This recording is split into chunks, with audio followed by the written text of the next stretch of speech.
goes to John Polak. Hi, Juan. How are you? Good, John. How you doing? Good. Thanks for asking. Well, obviously, you're fighting for the title on Saturday night. Just tell everybody just what it's like for this opportunity to get a shot to go after Bellator Gold. I mean, yeah, it's everyone's dream in MMA to fight for a world title. So obviously, it's a dream come true. And I want to ask you about TJ Dillashaw. I know he's been very helpful to you in the past. Has he helped you prepare for this fight, and will he be in your corner like he has been for the past? Well, yeah, he's my teammate, and we've known each other for quite some years now, and we've been able to help each other throughout each other's camps. So yeah, of course, he's been helping me out. There's no reason why he wouldn't be, and we've just been getting better together. And yes, he'll be in my corner. And then just the final thing for me, you fought at featherweight for a big chunk of your career there. What's it like cutting down this extra 10 pounds to make the bantamweight limit?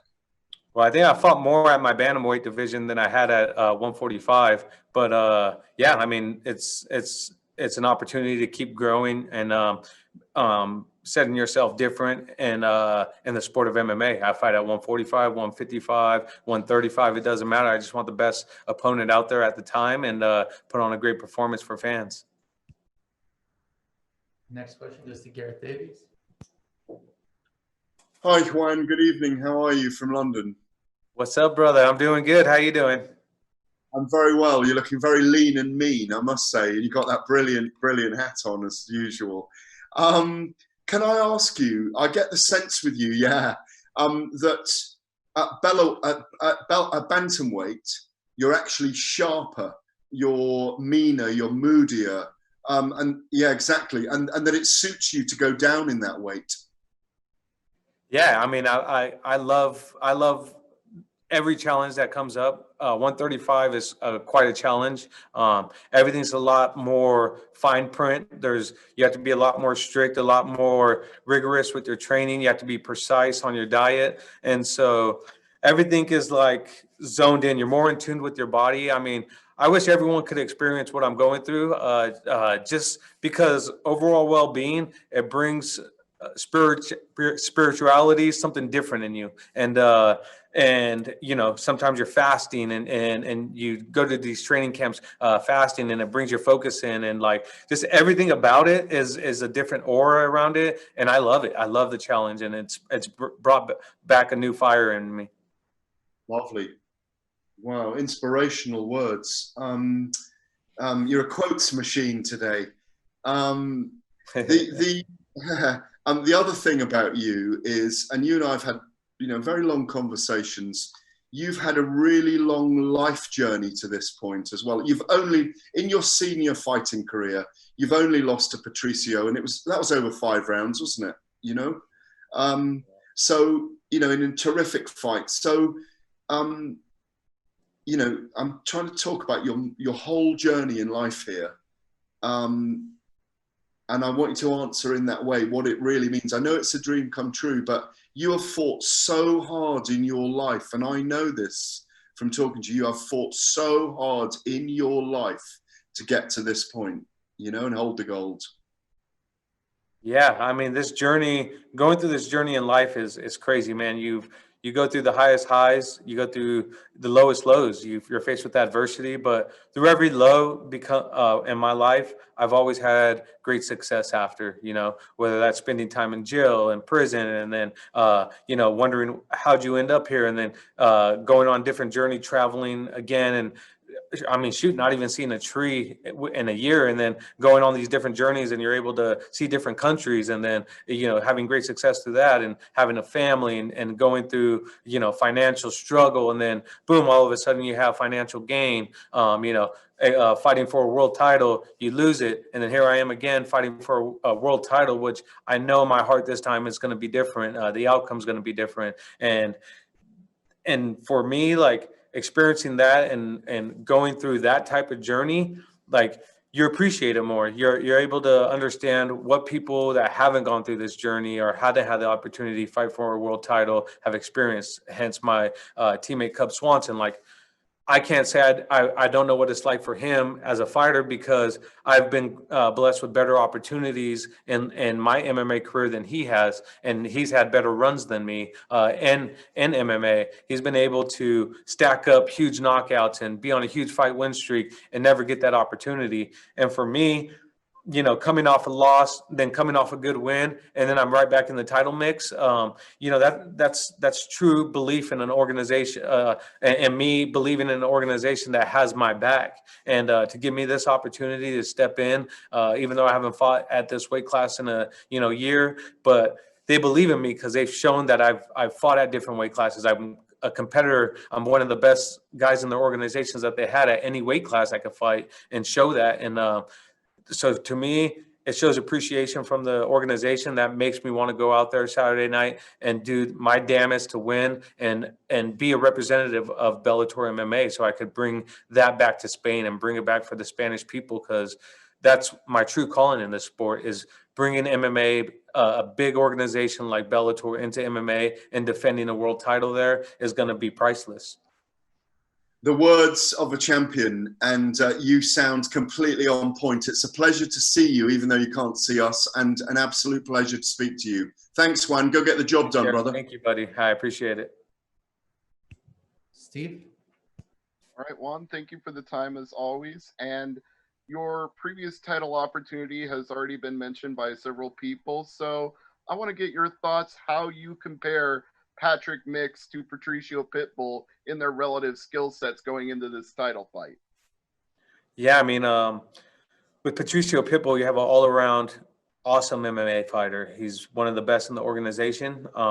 He's not only a knockout artist, but he's a submission artist. He's great at defending takedowns. He's great at getting takedowns. He's great at establishing range and being a counter attacker and being first on the attack and being an aggressive attacker. And so you have all these highlight reels of Patricio that you could see in a fighter, and it makes it for a lot dangerous of a fight. A guy like Patrick Mix, whose confidence level is at all-time high right now. He's believes in himself more than he could ever right now. He's beat guys like Haas, guys like the guy in Japan. I'm sorry, I'm drawing a blank. Mizugaki. I'm sorry, I forgot his name, but he's beaten some good guys starting off young in his MMA career. And for a guy like that to be fighting and seeing his specialty, but not really seeing too much development on his feet and the nervousness he has on his feet, or if he could go the 5 rounds of a guy constantly in your face, I see some holes there that I'm hopefully able to exploit come that night. And I see him very good at one thing, and that's jiu-jitsu, and that's going to be his strength. And but me, I've grew up wrestling my whole life. I'm a scrambler wrestler. I get in those type of mixes all the time, and I'm going to exploit some of his weaknesses he has come Saturday night. Yeah, I think Yuki Matoya was the fighter you were thinking of. Yes, I'm sorry. Thank you. No, that's yeah, no Yuki. Problem. But as far as you talked about aggression and how Patricio is great at establishing that range and being the first to strike, do you feel like that in itself, that loss was a teaching experience that now in this fight with Mix, you're going to be the first to draw the trigger and fire? Absolutely. I mean, coming off my first loss that I've ever had in my career, it made me realize that I was fighting to not lose. I was fighting to just trying to secure an undefeated record, which is insane. It gave me a lackluster in my performance. And going into that Pitbull fight, it was the same thing. I was fighting to not lose and trying to just hurry up and end the fight, and that's where I messed up in the fight. That's where where my lackluster of performance came from, was like fighting to not lose. Instead, this fight, I've already experienced that, and I've been kicking myself in the ass for that, for not going out there and performing. And now, after a loss, I've grown from it. I've adapted to it. I've understand it, and I understand why I lost. And so I'm going to do everything in my ability just to go out there and perform. I don't care about the win or loss. I'd love to have the world title. There's a bunch of great prizes that come after. But if I don't perform, then I'm going to lose. I already know that. So if I go out there and I perform and do everything in my ability to perform, I know that the win and loss is going to take care of itself. All right. Well, we look forward to a great performance Saturday. Thank you. Thank you.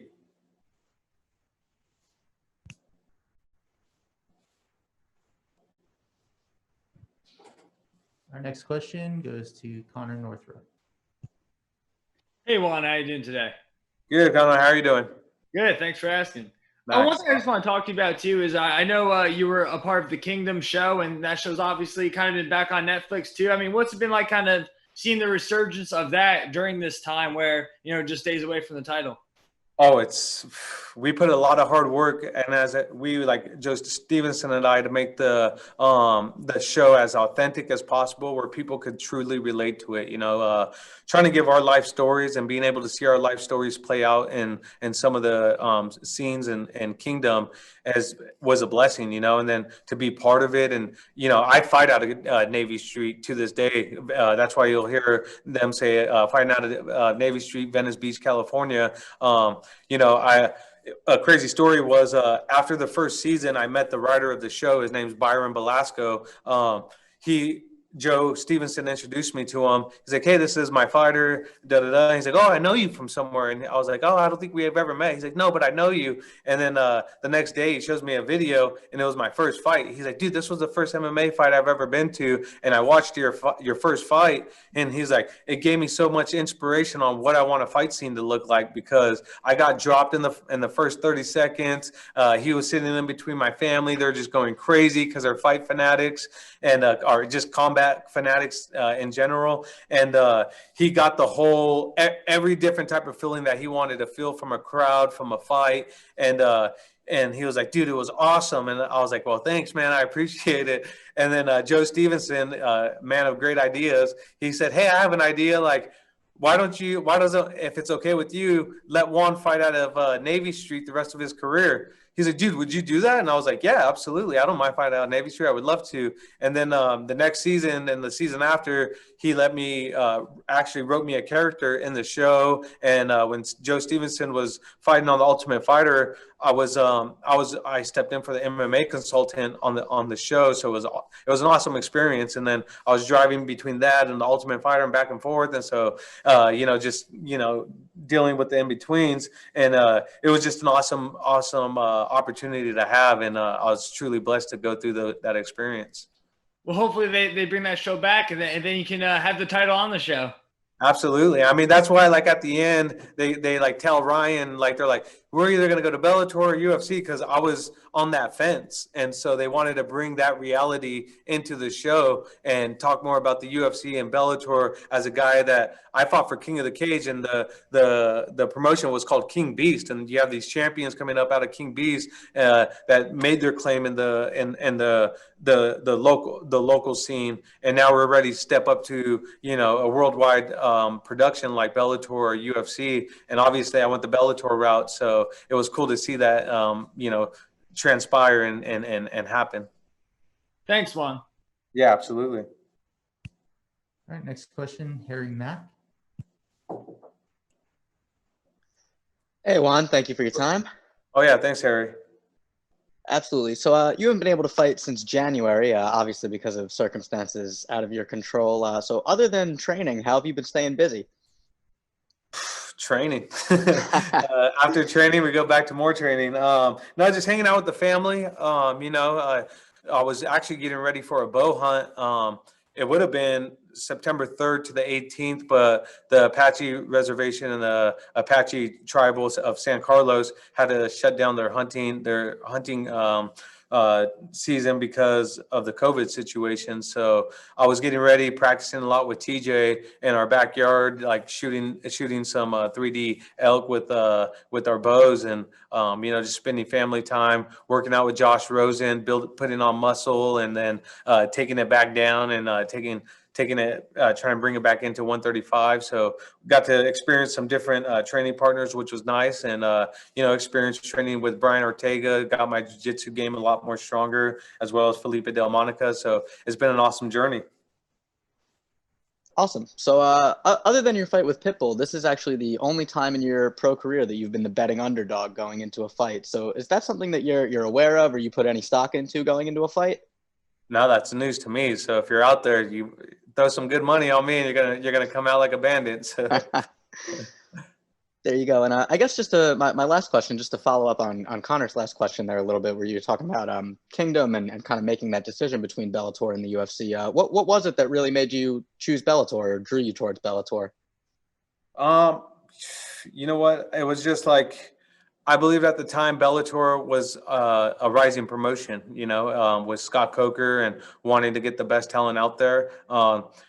And it's just another step in the journey. Your MMA career, you could prolong it as long as the athlete wants. And so with Bellator, I seen it as a next step for me. I wanted to be a champion within Bellator. I wanted to represent Bellator and the things they had going. They had a lot of hype behind them when I was coming out as a free agent, and UFC's always going to be there, and you're experiencing it with Michael Chandler right now. Like, he has opportunity, and Bellator's given me a lot of opportunity, and they gave him a lot of opportunity. They gave him a platform. Same thing with Eddie Alvarez. They gave him a platform. And so just like they use me as a platform and use me as a character for their promotion, you got to take the good with Bellator. And use the Bellator platform and try to become a household name. Kevin? Hey, Juan, coming into this fight, the last time you fought in the bantamweight division was almost a year ago. When Bellator officially came back, they came back with Bandejas versus Perez. Bandejas, who you beat. Perez winning the fight, he's lurking in the corner. Everyone thought, he might be next for the title picture. Do you have any words or, are you looking out for Sergio Perez? Do you know he's next if you win the title? Well, I think Scott Coker said if Horiguchi is ready to go, he's going to obviously have the first rights to a title fight, which is respectable and honorable for whoever wins the title to take, because he relinquished it. He didn't hold up the division. So if Horiguchi's ready, he stakes claim to the first and foremost title fight. But if he's not, Sergio Perez was originally who I wanted to fight for this. I thought was going to be a bigger draw for this fight, for this championship. But, I'm not a promoter. I'm not a matchmaker. And so obviously they went with Patchy Mix and myself, because it could have been Patchy Mix and Sergio Perez as well. And me left to fight Bandejas again or someone else, because they've been signing a lot of the 135ers. So, I do see him as the next title fight contention if Horiguchi is not ready. Another question is, going into this fight, are you looking into stopping Patchy Mix's ground game and keep the fight standing, or do you welcome him to the ground? At this time right now, I'm a true rounded MMA fighter, and I'll go wherever this fight takes me, whether it be on the ground, whether it be standing. That's the difference about me as a fighter. I'm well-rounded. I'm able to, as you can see when I fought Pitbull, I'm able to stand and bang and trade. I'm able to, as you've seen me fight Corrales, outpoint someone. Or, when I fought, who was the guy? William Joplin, take it to the ground and do ground and pound. Like, I'm a well-rounded MMA fighter. I'm not scared of any of my talents that I have, and I'm 100% ready for wherever this fight goes. All right, our last question goes to Rick Sanchez. Your line is live. Hello. What's up? Question in Spanish. Tú dijiste una vez, tú que traí la peleas de artes marciales allá en España. ¿Cómo sientes para las personas ahí en España que tú eres la campeón para la gente? Ahí. Lo siento, mi español es muy mal, and I need to practice it more. So I need. Okay, I'll say in English. Okay. You said to bring the fights in Spain. How does it feel like for people in Spain to look at you as a role model, as the people's champion over there? Yeah, I've been going out there and been practicing my Spanish, and it takes me a while to adapt to it, just like fighting. And so going out there, representing Bellator and running clinics and seminars for them to understand MMA has been a journey and has been awesome. I've been welcomed out there as a brother in Spain, and it's awesome. I know if I win this title, when I win this title, and I'm going to bring it to Spain, and I'm going to defend it. And that's what we're looking forward to do, and give them opportunity, give them praise, and have the next up and comers in Spain to show that the Spanish people are fighters, the Spanish people are conquistadors still at heart, and they just need opportunity. They need the chance to prove that, just like the Irish got to prove their stake. And as soon as I bring this title home and bring it to Spain and bring a Bellator event out there, people are going to see why the Spanish are conquistadors, why they're the real fighters, and it's going to come very soon.